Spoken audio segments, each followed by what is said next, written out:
one, it's not as difficult as you think. Yeah. Um, two, it's cheap. Mhm. You can actually open a hobbyist account and prototype like up to 5 experiences for nothing, and the account stays open forever.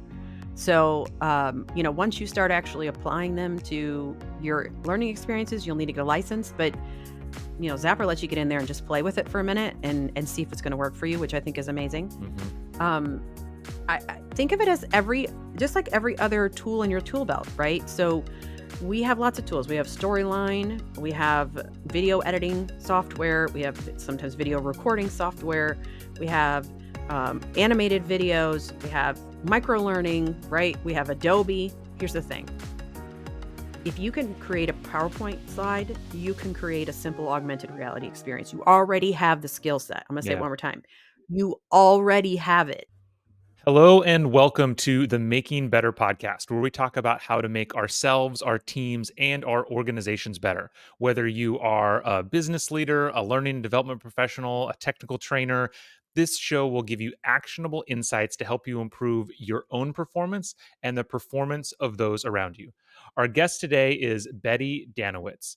Betty is a learning solutions architect at Blanchard and host of the If You Ask Betty podcast, where she helps learning professionals at all levels improve their skills and think about design differently. She is also a passionate advocate of XR solutions in learning, which is why she is on the show today. I met Betty a few months ago, and we have gotten to know each other quite well through working on ATD's Tech Knowledge Conference. I wanted to have her on today to talk about her work in the XR space because I am, as you've probably heard in recent shows, getting extremely passionate about this technology, and I'm hoping Betty can help me figure it out. Before we get into the discussion, I need to remind you that if you are not a subscriber, make sure to take a moment to hit subscribe so you never miss a future episode. And if you're already a subscriber, I would love it if you would take a moment to share this show with at least one other person, because that is how we grow. I can't tell you how much it means to me. So with that, let's get into the discussion. Betty, how are you doing today? Hey, I'm doing good. Doing really Awesome. good. It's Friday, which doesn't really matter on a podcast, but for me, it does. I mean, Yeah. what's not to love about that? Yeah, exactly. It's always nice to end the week with, recording a little friendly little Yeah, conversation, why not? Yeah. Why not? Yeah. Yeah. Yeah. So I think you and I, at least from my point of view, need to be classified as really close friends because we have done karaoke together, and you actually That's right. introduced me to karaoke. This is one Uh, thing that you really yep. like. What is with your love for karaoke? Yeah, okay. So, I've been fascinated with it for a long time, but up until about, 5 years ago, I had a crippling fear of singing in front of people, Mm. to the point where I was I could get up and speak to, 500 people and have absolutely nothing planned to say, and I'd probably be just fine. It's a little nervous, but not that bad. But the idea of singing in front of people makes me wanna just, melt. Um, at least it did for a long time, and then I had sort of, my first jab at it, and I was like, "That was horrible. I can't wait to do it again." And then, what I found is that when you get a bunch of people together, they don't even have to know each other. Yeah. And they can have a great time because music sort of creates this community, right? So, most recently when we were at DevLearn in Las Vegas, we did, I set up a private karaoke room, which is really the best way to go. Yeah. But you and I sing in a public one, which works too. It's fine. But private karaoke, you don't have to wait for everybody else. And I had probably 30 people there from all over the globe, all different areas of L&D. A lot of them didn't even know each other. And they come in and they sing songs, and all of a sudden they're singing together because we all Mhm. know these songs and we all Mhm. have these, deep connections. So it's a really fun way to kind of build camaraderie even with people you don't necessarily know very well. Um, and one thing that's nice about the private room versus the public is in the public room, other people sing with you and get really close to you, but You you don't don't know know. them at all. Yes. Mhm. Yeah, it can Yeah, get a little weird in the public places. it was very weird when we sang at Yes. that one place in Yes. Alexandria. There was a lot of strangers and Yes. touching It was very you close. should back up, buddy. Yes, Yeah, very close quarters, but that's part of very the close. experience too. But yeah, you're right. Like it can be really just the ultimate icebreaker to really give people a chance to get to know one another. And I love how you just mentioned how it sounds like it was almost like a personal skill building activity for you of like breaking through Kinda. some kind of barriers. That's neat. Very cool. I mean, we all have this thing that we're afraid to do that we've made huge in our head, and Yeah. then you do it one day and you're like, "Oh, that really wasn't that bad. Yes. I'll just pick a different song next time," which is what I did, and, Yes. yeah, so it's super fun. My daughter turned 21 this year, and we booked a private room and took a bunch of our family and her friends up to do karaoke, and they were like, "Who are you, mom?" Like, and I'm like, "This is so much fun. This is Here, pick a great. song." Yeah. And we sang for like 3 hours, and it was great. We had a good time. That's awesome. Well, you're slowly selling me on it more and more. So this is great. Well, to Yeah. get into kind of the topic of the day, like I mentioned in the intro, I'm getting really excited about VR and honestly, more specifically AR. I think that those mixed reality experiences are really going to Mhm. be the future. But this is still I've always been interested in it, but I've never really experienced it until very recently. How long have you been playing around with this stuff, both Yeah. semi seriously and seriously? Yeah, about 5 years. Okay. 2018, so that's 5 years. I went to, my first conference ever, which was Realities 360. It doesn't exist anymore, but it was part of the guild, the learning guild, Okay. and, out in San Jose, California, and what had happened was and I don't think you've heard this story, so I'm gonna go ahead and Mm-mm. tell it to you. Yeah. What had happened was I was working for Ally Financial, and we had a meeting, both myself and my boss, with, like, the head of the department, and they were like, "Hey, what are you doing that's innovative?" And we were like, w sometimes we bring donuts to class." We're thinking And, about doing e-learning. I mean, Okay. you know, and then she was like, "What you need to do something that's innovative, maybe something like, I don't know, augmented reality." Mm. And, she was a very forward-thinking, executive, and so we were like, "Okay, sure, we can look into that." So I literally went back to my desk and Googled, "What is augmented reality?" Because I didn't know what that was, and then I Mhm. was like, "Oh, well, this is Snapchat." And I was like, Mm. what am I gonna do with face filters when I'm trying to teach insurance operations?" Yeah. Yes, it's as boring as it sounds, it's horrible. Even for the people that do it, they're like, Yes. "This is awful." I'm like, Yes. "I know." So anyways, that kinda took us down this path of going to the conference, and I walked in, and there was this sort of like this pre-conference workshop on getting started with AR. Perfect. We sit down, and, there's this guy at the front of the room, and he's got, like, a chin beard and, like, a black shirt on, and he's, like, messing around with the tech at the front, and so I thought what anybody would think, "Oh, it's the IT guy," right? He's getting us all set up, and then he turned around, he's like, "Hello, everyone. My name is Destry, and I'll be your facilitator today," and I looked at my boss, and I was like, "Okay."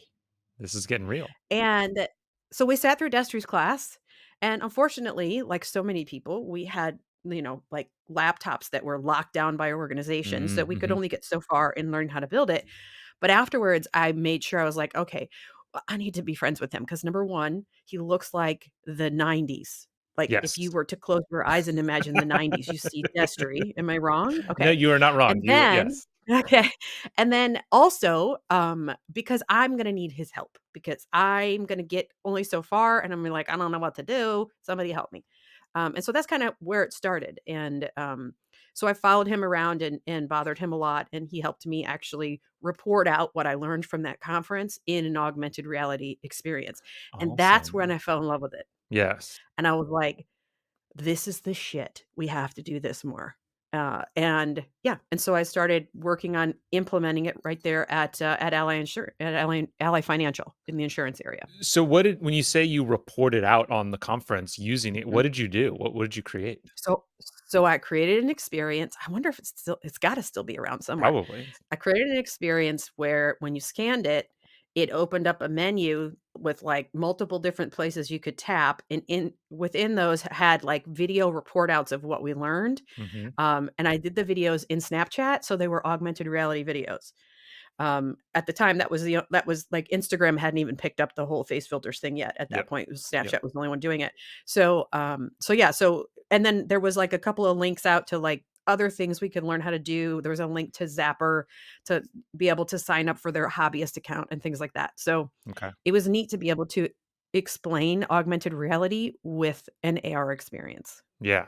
Yeah. And so you say you scan, so somebody would was it like a QR code that somebody would scan with their phone and then Yeah, at the time it was a Zap code. So okay. Zapper used to have their own app. Well, they still do have it, but Mhm. they also now do web AR, which you can do with the QR code. Mhm. So at the time it was the Zapper app and the Zapper code. Okay. Awesome. Yeah. Well, that was actually the next thing that I wanted to ask you about because so Zapper, I learned about through you, one of your posts when you were, I think, speaking at a conference for them. Um, that whether it's them or like, what's the current state of tools in terms of if I want to build stuff for AR, how much is out there? Uh-huh. How easy is it? Well, it depends on who you are. Are you Okay. in marketing? Are you in learning? Are you Mm, in mhm, mhm. game design? Right? So in learning, we have a budget of $8 Yes. and that's it. Everyone. Yes. Everyone has $8. You need to spend it right. I would say that like we always say that we're product agnostic, but we definitely have favorites. Right. And Zapper is a favorite because of two reasons. One, it's cheap and easy. Okay. Those are really important characteristics in all the things I do say, feel. It's got to be cheap and easy. Mhm. And then also they have sort of like this mission to democratize AR. So Hmm. that means to me that means it's going to stay Mhm. cheap and easy. They want everyone to be able to do it.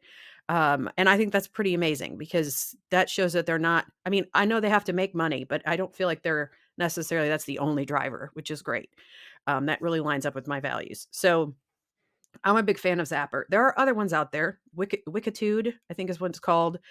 Um, Blipar now has a consumer facing app opportunity, Bundle AR. But I'll tell you, they all vary in the skill set that you need to actually build in them, and Mhm. then they all vary in price, like, dramatically. Yes. Like, Zapper, you can get for you can start out, like, around $800 US a year, which, by the way, is way cheaper than Storyline or Vyond or Mhm. any other of those tools. Mhm.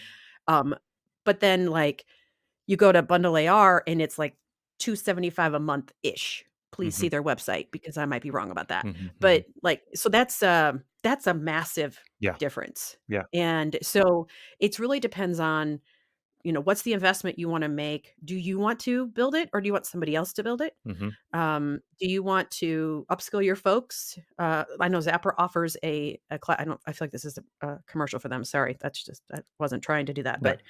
but it's working out. So, but they have like a class, like especially for AR and learning, which Mhm. I built and myself and Destry Oh, teach nice. to kind of help people think through and ideate how can you use AR and learning solutions, and then how do you actually build them? So there's lots of opportunity. If you're a Unity developer, you can develop AR in Unity.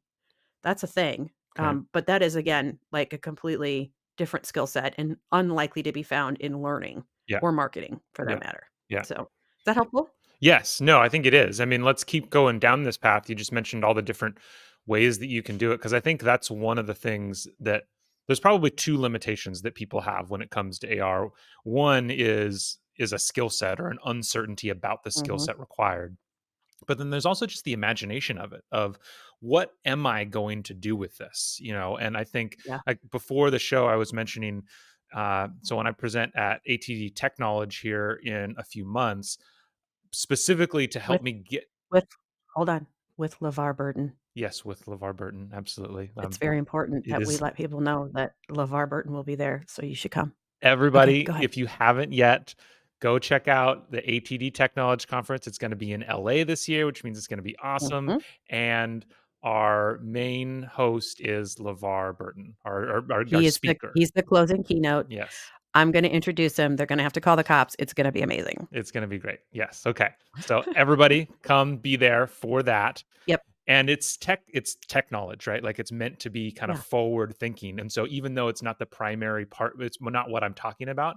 I want to include some AR. I've been thinking about including AR in it so that people could pull up their phone and there could be some other element to the experience that they could have. sure. And that's super practical. Like, that's the kind of thing that any Yeah, facilitator could do, of just like, so what are some various ways that people can think about, or that I can think about, how to incorporate something AR related into a facilitated sure. experience, and then Well, what does it take to create yeah, that?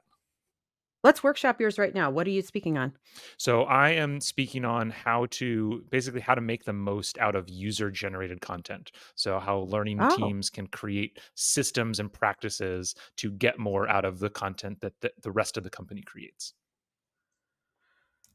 so give me an example. I mean, I think I understand, but I wanna make sure the people listening do.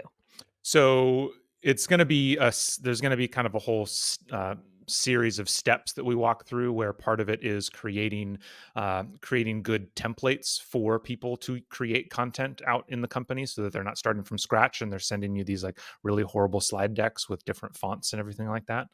So it starts by just making templates.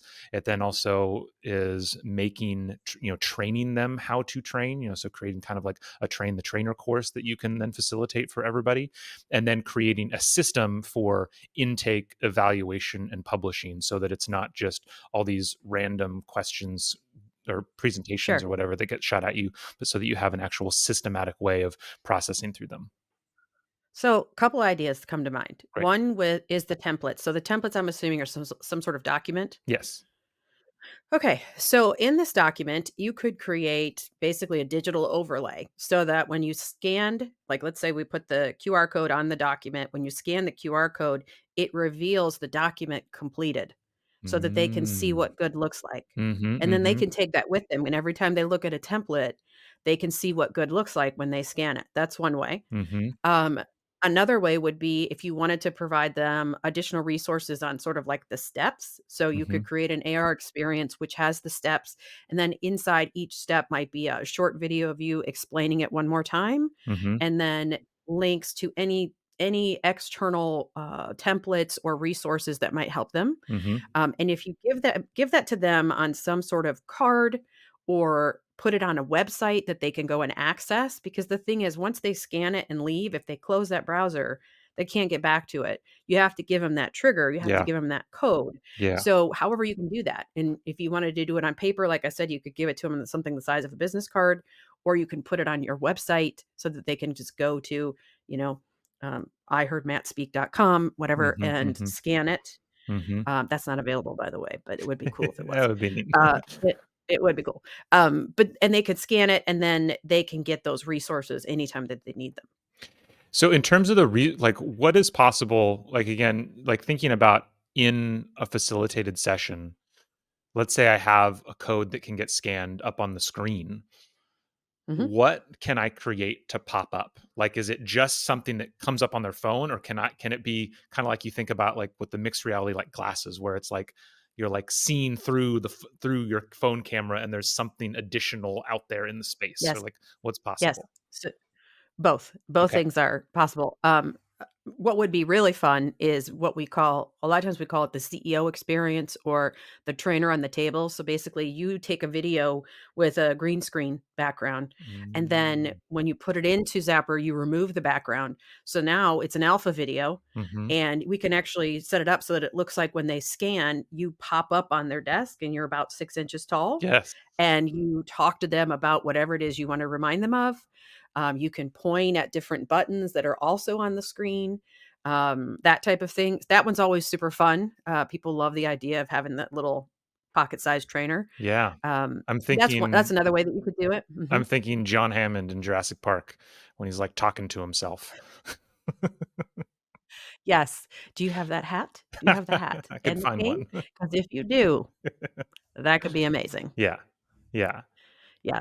Yeah. Okay. So there's lots of things that you could do. It's really a matter of thinking about what it is that you want to be more dynamic Yeah. in your session, Yeah. and then what do you want them to take with them that we could put into sort of an AR experience?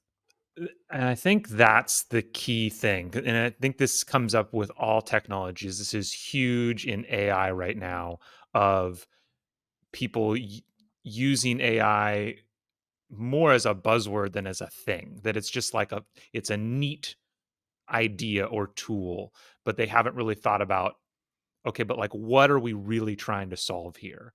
Is there and so Mhm. with AR, kind of on the point you were just making, what how can we think about where this really has added value? It's, the little 6-inch Mhm. me on the table is really cool, but how do I know if that's adding something? Like what Sure. how can I think through that? So one of the ways okay, back it up. Yeah. So one thing that I have done in the last 5 years is to ask that question, right? Because I know that, like, I could make an interactive business card, which is great, except we don't really give out business cards anymore. Mhm, mhm, I could put it on my, signature, my email signature, and then people can scan it and get a personalized message from me. That increases engagement and makes mhm, your first interaction with me even more dynamic. But I think you're looking for something a little deeper. And what I would say is this, I would say that AR is great for adding context. It's great for providing just in time learning. mhm. So, for example, a buddy of mine, his name is Mike Peacock. I've told this story like 4 times this month. So, if y'all heard it, sorry, here it comes again. He works for Aristocrat Gaming in Las Vegas, and they make, you guessed it, slot machines, Okay. right? Which are not, there's no slot on them anymore, but nevertheless, Yeah. games. So they've been using AR for many years, at least 5 years.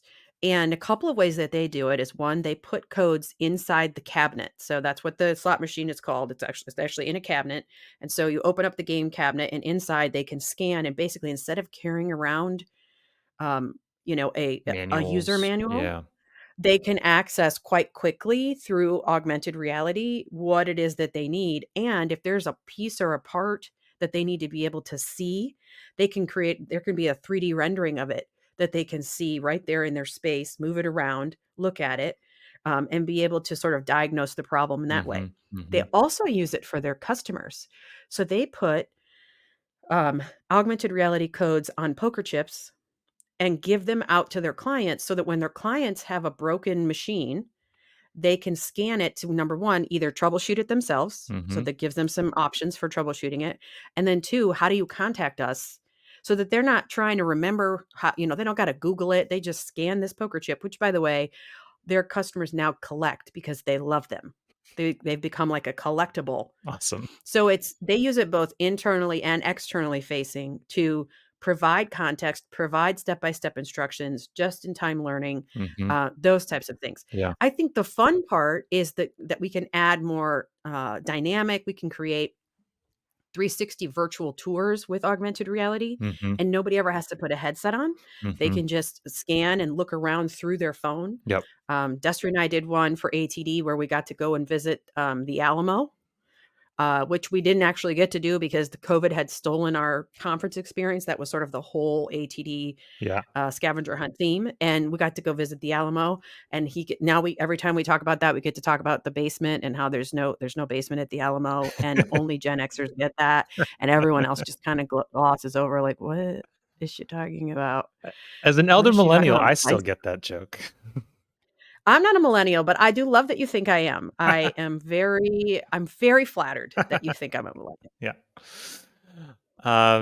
And just to put a point on it, just in case anybody's wondering, the great thing about all this stuff is that there isn't it, and maybe it used to, but it doesn't require an extra app or anything. It's just your That's correct. phone camera that's accessing the information, and so it can all be seamless. Yeah, it's called Web AR. Web So AR. basically, you scan a QR code, which anyone who's lived through the pandemic knows what a QR code is. Yeah. And you scan the QR code, and it launches a website, which then that website launches the experience. Yeah. I'll never forget. I think probably one of the first times I ever saw a QR code used for training, and it was probably kind of AR as well. Is it was uh, a QR code that was put up on the wall next to a thermostat in the office, and it said, "Scan this to learn how to fix the thermostat." And you would scan it, and it was a picture of the facilities guy going, or it was a video of him going, "Don't touch the thermostat." That's fantastic Yeah. because people will scan that Oh, shit. yes, yes. Oh, yeah. Yeah, They see a code, they pull out their phone. They're like, "I wonder yes. what this is." Yeah, exactly. That's amazing. Yeah.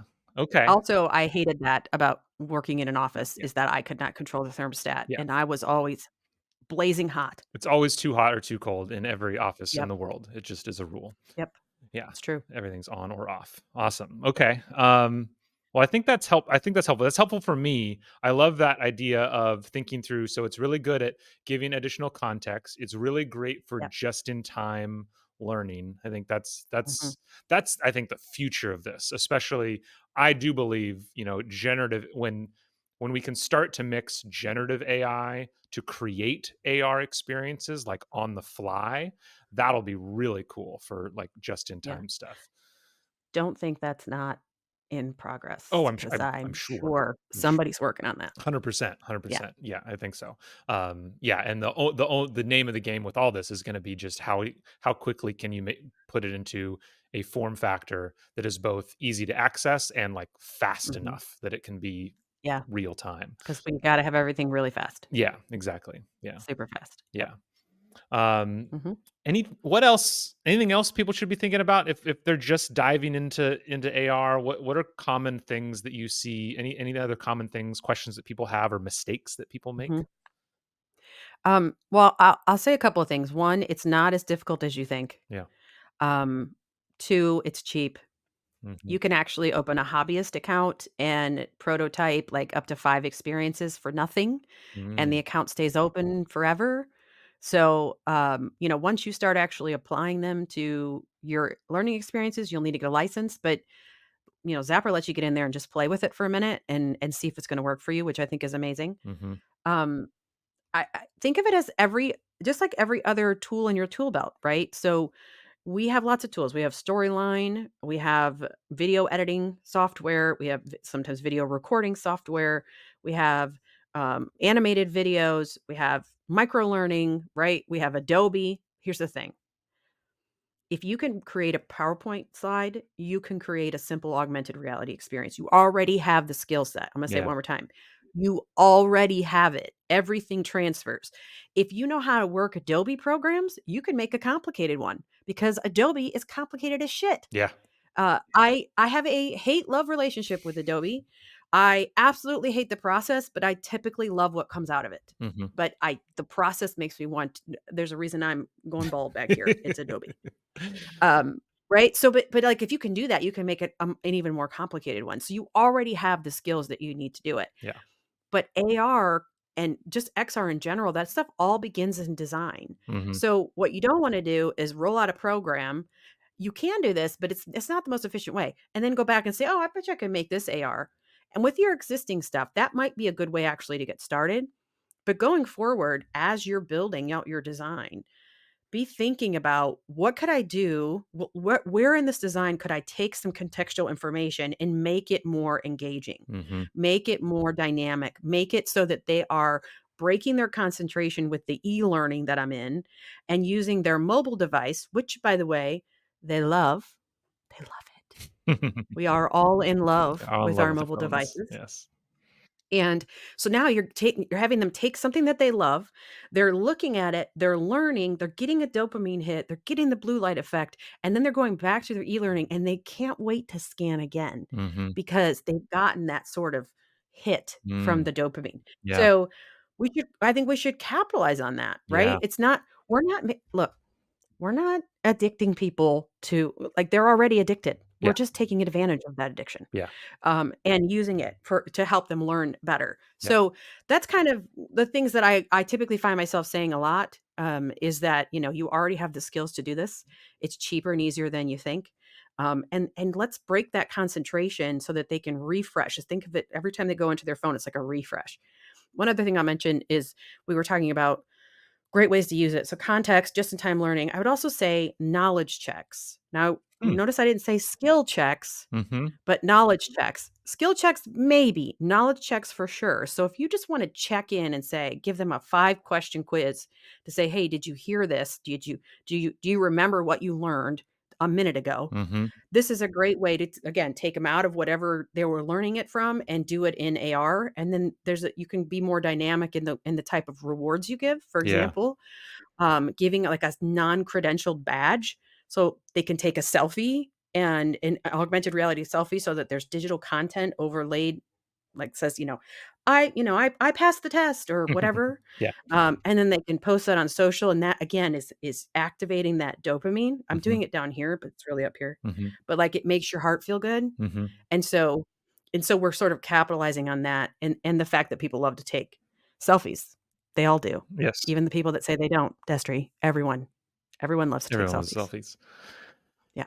How speaking of since in learning we're obsessed with tracking everything, how easy Oh, for something like that, how easy is it to kind of close that? Because I'm imagining one of the great things, listening to you, what you were just saying, I feel like one of the great things about it is it doesn't have to be tied to like an LMS. You don't have to send an email that right. says like go log into the LMS. You just like send them an email with a QR code and let them do the thing on their phone. But then how easy is it to kind of close that loop and Yeah, track it somewhere? great question. So Zapper, just a month ago, released SCORM so that you can now export No way. ana for real, analytics to SCORM. And, you look like you're gonna cry, like, you're so happy. Yeah. I'm intrigued. So I'm you can very now export yeah. the analytics to SCORM, and so in the same way that you might use an external vendor to export their stuff, it's the same idea. You download a Yes. report, you upload Yep. it into your LMS. Yep. So they've got that. There's also good old-fashioned XAPI Yes. has always been available with augmented reality, Yep. but that SCORM thing, that's a big deal, Yeah. and I remember having a conversation with them about a year ago, and they were showing myself and Destry, like, some of the things that they are coming down the pipe, and one of them was, screen only. So, basically, you scan, and whatever you put is just stuck to the screen, so like a menu, Okay. and then they were talking about SCORM, and I said, "Do you guys understand that if you can get screen only and SCORM, it AR goes from being part of a blended learning experience to being a learning experience. Mhm. Mhm. The whole thing could be in AR." Mhm. And and I'm like, I get to now I no longer have to say it's part of a blended, but that it is its own experience. Yeah. And I got to say that twice now. Well, 3 times if you count this. Yeah. And every time I said it, I get goosebumps Yeah. because I'm like, this could be, if we could grab onto this could accelerate it so that AR is soon equal to other modalities like video, e-learning, microlearning. It's just another option. Yeah. So talk I want to stick on that point for just a second with the Sure. stick on the screen. What do you mean by that? So like you scan something and just it's your whole screen? Is that all you Yeah. mean? Okay. Okay. Yeah, so, like, when you, look at, like, an Instagram Yeah. story and it just fills up your whole Yeah. screen, it's the Yeah. same thing. Got it. Like, it fills the whole screen, Oh, so it and then removes when you any kind so of you're not seeing browser. the environment. Mhm. Oh, And then yeah. something in there activates the rest of the experience. So, Yes. you tap on this or swipe this, and then it'll move on to whatever else you build in that experience. So, it's like it's the beginning, Yes. just like the homepage of Yes. any e-learning, and Yes. then the SCORM allows us to actually track that they completed all the pieces within Yes. the experience. Yeah, that's great. Yeah, and I think earlier the reason why I was having such a reaction to that is because I do everybody complains about SCORM, and it's fine to complain about it because it does have its Yeah. limitations. But the reality is that 99% of organizations have a learning management system.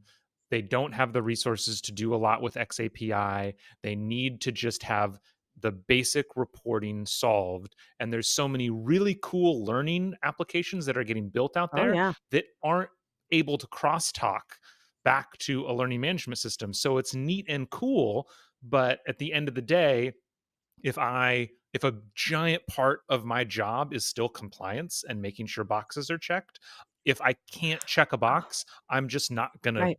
do it. I'm just You're not not gonna gonna use do that use that product. other thing. So that's Yep. that's awesome. That's awesome. Yeah. Okay. Yeah. Mm. Well, you have got me really excited, even more excited than I was. So thank you for that. Good. Good, Um, good, to good. to close out, we do have 3 questions that we ask every guest. So the first Okay. one is, what is one book or podcast that everyone should listen to and why?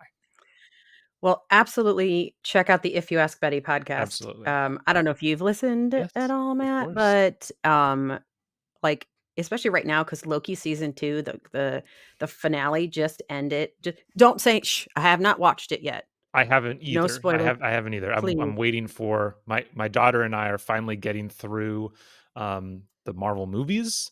And so then I'm gonna have her watch Loki Oh, season 1 and then we can watch Loki mm, season 2. I thought we were gonna be friends. No? That's a bummer. No? Oh. No, it's fine. But, anyways, but we did do 5 episodes on how Loki is every learner. Okay. It's probably my favorite series. Okay. So check that out, especially if you're a Loki fan. The beginning of season 3, there's 3 episodes on called "I Have Questions About Accessibility," and I brought in a lot of experts from around the globe and really great conversations around what is accessibility, what does L&D need to do with this, and then the third one is all about you know it's folks that need accessible resources, Mhm. and what is it like for them when they don't have it, 'Kay. and then what is it like for them when they do. And Yeah. so it's real world folks that are in learning, application of this is why it's important. And so, yeah, so those are some good ones. Other podcasts. Well, there's a couple others in L&D that I think are super cool. The L&D Hot Seat, Mhm. with Russell. I love Russell. He's love Yeah. you, man. He's Russell's a great. yeah, recent acquaintance. Really like him. He's the cool cat. Yeah. Everyone needs to know Russell Sweep. Look him up right Yeah. now. Follow him. Um, Other pocket like, I love, like, Smartless because Hmm. they're just have you ever No. you don't know that? Mm-mm. Smartless is, Jason Bateman, Will Arnett, and Sean Hayes, 'Kay. and they're all hysterical in and of their own right. I may or may not have a long-rooted crush on Jason Bateman, it's possible, 'Kay. but, his dry humor is amazing. Yeah. But yeah, so that one's really cool. Books everyone should read. There's so So many. many. Right I mean, so now, many. I'm Look at reading me. Like yeah. I like that they're rainbow color. You Yeah. get the rainbow thing Yeah. going on. That's cool. Um, I'll tell you what I'm reading right now. Okay. I just started Adam Grant's new Hidden Talents? Nope, Mhm. that's not it. Hidden Potential, 'Kay. maybe? Okay. It's Adam Grant's new Adam book. Grant's new book. Perfect. And my understanding is there's a lot in it about imposter syndrome. So, and that's a passionate subject of mine. So Yeah. excited about that one. Awesome. Okay. What for you, what is one Mhm. skill that has most helped you be successful in your life? Building relationships. Okay. Okay. Yeah, because 'cause I'll tell you, networking is a very important thing. I do it probably for different reasons than others. Like, a lot of folks network so that, when they need something, they have somebody that they can reach out to. I love to get to know people and spend time with them and, try to find ways to help them find joy, Mhm. like karaoke, Mhm. which I'm not sure if I don't know if you were having a good time, but I had a great time. I had a great So time. I had a okay, good. blast. Yes. No, I loved it. Good, Yeah. good, good, good. That's what I'm hoping for. So, yeah, so that's what I would say is just sort of building relationships, maintaining those relationships, has definitely helped me be successful for Fa sure. fantastic. And then as someone who has known, worked with, been inside lots of different organizations, what Mhm. is the most common opportunity you see for organizations to improve talent development? I think the thing we all need to do is to think differently. And I would say that about think differently about how we solve problems, Mhm. think differently about how we approach things like learning, how we approach things like employee wellness, because if we keep doing the thing that we've always done, we'll keep getting the results we've always gotten, and it Mhm. turns out we're not really happy with those results. Mhm. Like, I haven't met anybody who's super happy with Mm. results on any of those things. Yeah. So, we can drop the word innovative all we want, but it's really about thinking differently. I have to change the way that I'm thinking in order to change the way that my organization thinks. So, yeah, I know, like, I think Apple had the Think Different Yep. was a logo or Yep. a mantra they had a while back. I'm sure they've let that go now, but really that's something that I'm striving to do. And AR and VR are a great platform for me. I even speak out about podcasting a lot because I want people to think differently about how they design learning. You don't have to start in storyline. You can. You Yeah. totally can. Yeah. There's fun things to do in storyline. You don't have to start there. Yeah. You could start in 7 taps. You could start in an AR experience. You could start and make sure that every course you create has a practice in VR. Like it's possible to do those things, but if you're not thinking differently, Hmm. if you're always thinking, well, okay, cookie cutter, here we go. Let's Yeah. do the next thing. Yeah. You're never going to get there. There is a lot of inertia in all things in life. Do you Mhm. feel it's I always am it's hard to judge whether there's like a lot of movement or the tides are turning or whatever you want to say about it. Like it feels like there's a lot of energy and discussion about doing L&D differently, but then we're in the middle of that discussion kind of, so it's kind of hard, sometimes hard to judge like, is that a real thing that's happening? Is there a real change that's happening, or is it Yeah. just that there's always people talking about change? So this is a sensitive answer. Okay. So I think that I think that there is a true desire, Mhm. especially on the side of creators, to do things differently, not just because we're bored, because we are, Mhm. but because we see the value and the impact it makes if we try to move the way that we create learning to be closer to the way that we learn at home versus the way that we learn at work. Because Mhm. now that most of us work at home, well, a lot of us, and at least Yeah. all of us did at one point, but like Yeah. a lot of us work from home. We're starting to see more of a stark difference between the way that we learn at work and the way that we learn at home. Yeah. And so if we want to bridge that gap, I think there's definitely a deep desire. The problem is that thinking differently doesn't make any money. Yeah. So it's the same story, different day, same chapter, different characters. It's That's always gonna be our fight because, again, L&D has a budget of $8 and they only bring in $0. So, how can we talk anybody into letting us do Mhm. something that costs more than that? Mhm. And that's that a and a lot of it is fear of change. A lot of it is fear of change, a lot of it is fear of that, but a lot of it just comes down to money. It doesn't Mhm. make money. Yeah. And that kinda when I think about that, sometimes I get mad Mhm. because I'm like, "What am I doing?" Like, I get mad. Yeah. "Why am I even here?" Yeah. But I'm here because I want people to think differently. Someday, augmented reality will have the same seat at the table as e-learning. Because if we think about it, like, Mhm. e-learning took a long time to catch on, Mhm. a long time to be democratized to the point where everyone can kind of do it, Mhm. right? It was like a 20-year run before it became commonplace. Normal. And we're not 20 years in with AR, Yeah. not in learning anyways. Yeah. So, we've got some time, but Yeah. that's sort of my take on that. Yeah. That makes sense. Well, thank you so much for this, Betty. It really helped me think through kind of how I want to use this stuff. You have some great insights and thoughts on just how to get started with this, because I am at the very beginning of this journey. So I'm excited to Yeah. have people like you around me to to help me figure it out. Thank you so much for your time. I'll definitely link in the show notes to If You Ask Betty. Like you said, great podcast to listen to. Highly recommend it. I hope you have enjoy the rest of your Friday, and I hope you have a good weekend. Thanks, you too. Bye. Thank you so much for tuning in today. If you liked the discussion, make sure to hit like and subscribe so you never miss an episode. As a reminder, if your team is struggling keeping up with the training development demands of your organization, we want to help. Better Everyday Studios is a full-service instructional design team that can help you with everything from ideation to actual content creation and delivery. Please reach out to us using the link in the episode notes below. Have a great day.